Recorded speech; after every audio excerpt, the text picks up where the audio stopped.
Jono, thanks for talking with me. I'm interested in what does a psychologist know about how people face change? We've had a conversation before where you're telling me about 4 Fs. Can you tell me a bit more? I think, Jill, there are probably a variety of ways that people respond to change. They can face what's in front of them and address what needs to be addressed, or they can flee from those things, fight against those things, or they can fake their way through it. 4 Fs. Can you tell me a little bit more about each one? Yeah, I think the facing is what you see most when people feel safe and connected. I think when that happens, people feel like they're in a situation where they can be honest and transparent about what they think and what they feel. And that is a process that happens interpersonally as well as intrapersonally. So people will consider what they actually do feel, what they do think, and then they'll voice those things to other people.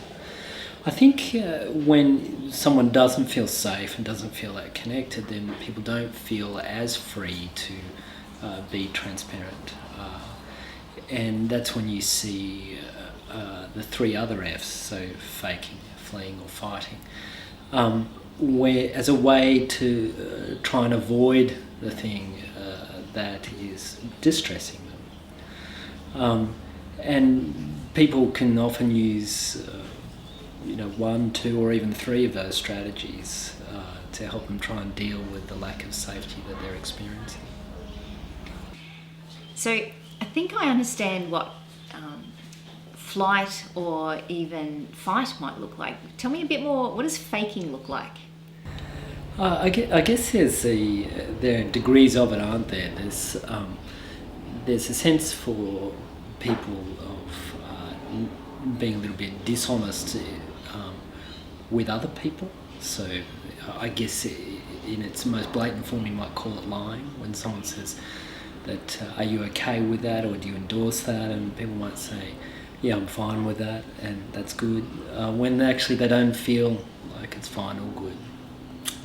When it becomes quite severe, that level of faking, people end up faking towards themselves as well, I guess. They end up not knowing what they think or how they feel about things.